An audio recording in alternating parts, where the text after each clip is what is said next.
यह Bible in one year का हिंदी प्रकरण है। 147वां दिन, एकता की ताकत। ब्यूचेनवर्ल्ड कंसंट्रेशन कैंप में शासन करने वाली राजनीतिक दल ने 56,000 लोगों को मार दिया, जो कि मसीह विश्वास को इसकी अपनी विचारधारा के लिए खतरा समझते थे। कैंप में सलाखों से बना कैद खाना ऐसे कैदियों के लिए आरक्षित था जिन्हें विशेष रूप से खतरा या ध्यान देने योग्य समझा जाता था। पॉल सेनेदर, एक लूथरन पास्टर जिन्हें ब्यूचेनवर्ल्ड का प्रचारक कहा जाता था, उन्हें इस विशेष सलाखों में रखा गया क्योंकि अपनी कोठरी की छोटी सी खिड़की से भी वह जोर से यीशु मसीह के सुसमाचार का प्रचार करते थे, गेस्टेपो पहरेदारों की आज्ञा का उल्लंघन करते हुए। ऑटो न्यूरोरर, एक कैथोलिक याजक, यहूदियों और दूसरे जिनकी इच्छा नहीं की जा सकती के प्रति उनके कार्य ने उन्हें नाजी वॉरलॉर्ड्स के लिए एक खतरा बना दिया था। उन्हें भी इस स्थान में रखा गया था। उन्होंने भी कंसंट्रेशन कैंप में अपने साथियों के लिए यीशु के नाम का प्रचार किया। बाद में उल्टे क्रूस पर उन्हें चढ़ा दिया गया था। एकता में इन दोनों मनुष्यों ने, एक कैथोलिक और दूसरा एक प्रोटेस्टेंट ने, एक साथ मिलकर प्रभु यीशु मसीह की गवाही दी। एकता बहुत शक्तिशाली है। भजन संहिता 68 का 7 से 14। लोग और भूमि। दाऊद निर्गमन, सीनै पर्वत और कनान पर विजय को दर्शाते हैं। ये परमेश्वर के लोगों के इतिहास के कुछ ऊंचे बिंदु थे जब वे सच में एकता में थे। यह लेखांश इस बात को पहचानने के विषय में है कि उनकी आशीष और एकता परमेश्वर की ओर से आई थी। यह परमेश्वर के लिए धन्यवादिता और स्तुति का एक भजन है, उन सभी चीज़ों के लिए जो उसने की थी। यह उनकी लीडरशिप का उत्सव मनाते हैं, उनकी सामर्थ और प्रावधान, उनकी उदारता, उनका न्याय और उनकी विजय। परमेश्वर लोगों को वाचा की भूमि से लेकर गए थे, फिर भी आज इसी क्षेत्र में एकता की बड़ी चुनौती है। मध्य पूर्व में शांति की खोज हमारे विश्व के लिए सबसे बड़ी चुनौती है। परमेश्वर, सभी के लिए और आपके प्रेम के लिए आपका धन्यवाद। मध्य पूर्वी देशों जहां पर युद्ध हो रहे हैं, उनमें मैं शांति और एकता के लिए प्रार्थना करता हूं। आपका धन्यवाद क्योंकि आप एकता का स्रोत और नींव हैं। नया नियम, यूहन्ना 17 का 6 से 26 तक। चर्च और विश्व। सुसमाचार में हम अक्सर यीशु के प्रार्थना जीवन के विषय में पढ़ते हैं, लेकिन हमें बताया गया है कि उन्होंने किस विषय में प्रार्थना की।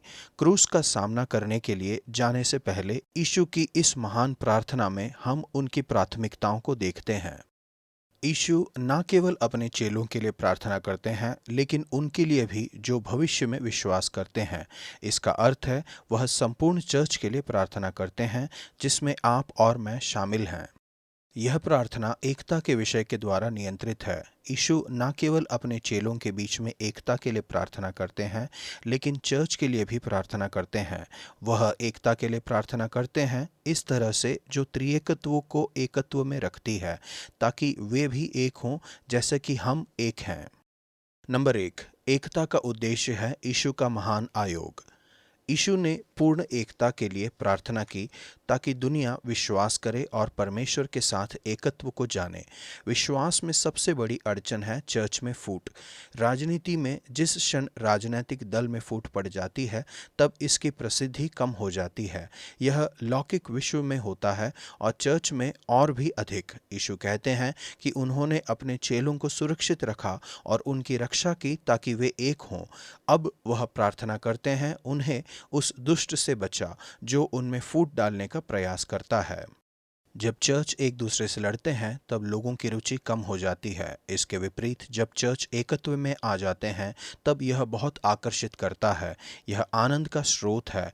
यीशु के अनुयायियों को दुखद चीजें नहीं करनी चाहिए। यीशु प्रार्थना करते हैं कि वे मेरा आनंद अपने में पूरा पाएं। आनंद एकता से आता है। फूट आनंद को चुरा लेती है। एकता शक्तिशाली है। नंबर 2, यीशु की पवित्र आत्मा एकता का माध्यम है। यीशु, हम आपकी पवित्रता के लिए प्रार्थना करते हैं। यीशु प्रार्थना करते हैं, सत्य के द्वारा उन्हें पवित्र कर। तेरा वचन सत्य है। पवित्रता सत्य से आती है। सच्चाई परमेश्वर के वचन में पाई जाती है। यही कारण है कि अपने आप को परमेश्वर के वचन में भिगोना सबसे महत्वपूर्ण चीज़ है। पवित्रता आती है जैसे ही हम पवित्र आत्मा का स्वागत करते हैं, जो कि है सत्य का आत्मा, जो हमारे अंदर रहने के लिए आते हैं। यीशु प्रार्थना करते हैं कि मैं उनमें रहूं। नए नियम के विषय में यह सबसे असाधारण सच्चाई है कि पवित्र आत्मा के द्वारा यीशु आप में रहने के लिए आते हैं। वही पवित्र आत्मा सभी मसीहियों में रहता है, वह व्यक्ति चाहे जिस चर्च या समुदाय का हो।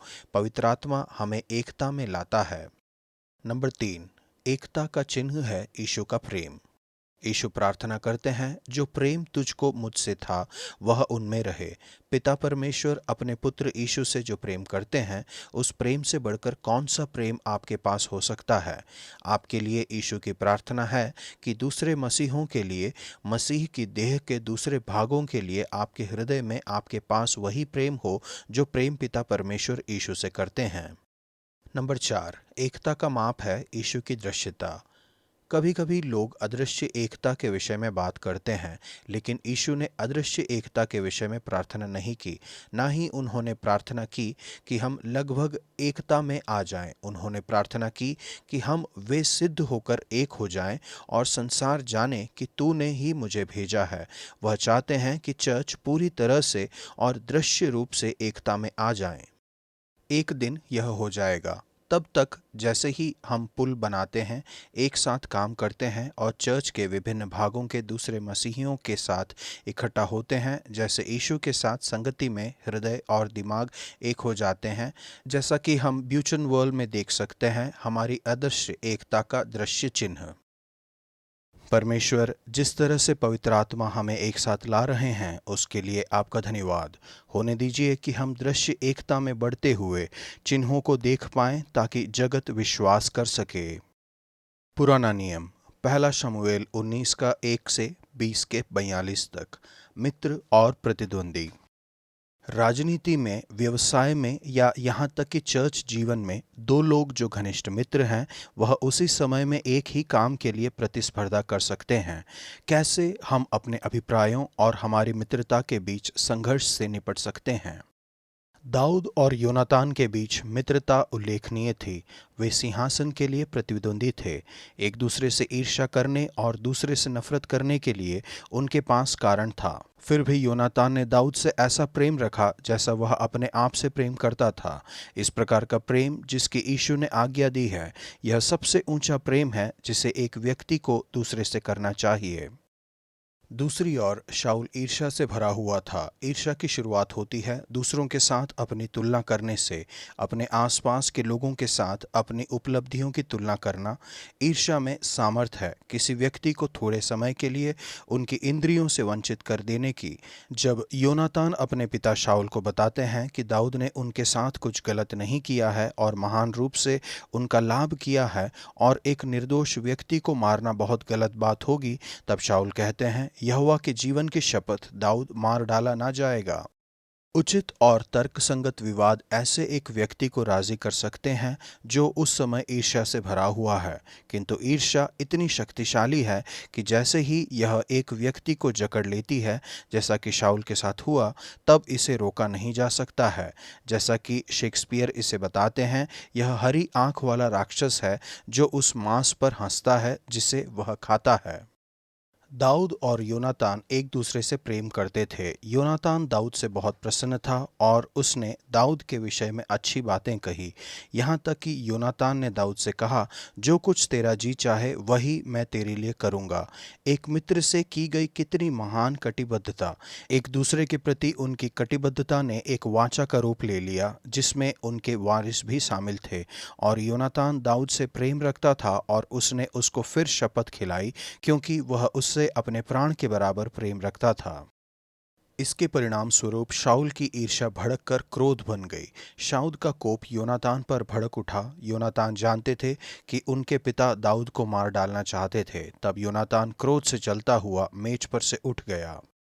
शाऊल के क्रोध और योनातान के क्रोध में यह अंतर था कि शाऊल का क्रोध अप्रसन्न होने और ईर्ष्या के द्वारा उत्पन्न हुआ था। योनातान का क्रोध सत्यनिष्ठ क्रोध था। वह बहुत खेदित था इसलिए कि उसके पिता ने दाऊद का अनादर किया था।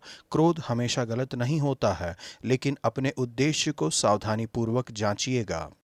दाऊद और योनातान एक दूसरे के प्रति अपने स्नेह को दिखाने में लज्जित नहीं थे। उन्होंने एक दूसरे को चूमा और एक दूसरे के साथ रोए। पश्चिमी लोगों की तरह हम अक्सर रोने को कमजोरी दिखाने के रूप में देखते हैं। मुक्त रूप से रोने में और एक दूसरे के प्रति अपने प्रेम को दिखाने में वे लज्जित महसूस नहीं कर रहे थे। यह मित्रता, प्रेम और एकता का एक शक्तिशाली नमूना है। विवाह अकेलेपन के लिए परमेश्वर का उत्तर है, घनिष्ठ मित्रता दूसरा उत्तर है। यह प्रेम और मित्रता थी जिसने योनातान को पूरी तरह से ईमानदार, सहायक और बचाने वाला बनाया, इस तथ्य के बावजूद कि वह सिंहासन के लिए एक प्रतिद्वंदी उम्मीदवार था।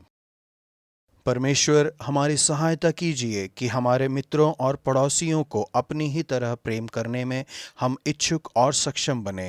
होने दीजिए कि प्रेम, स्नेह और चर्च समुदाय की एकता में लोग अकेलेपन के लिए उत्तर को प्राप्त करें। पहला सामुएल 19:1-2।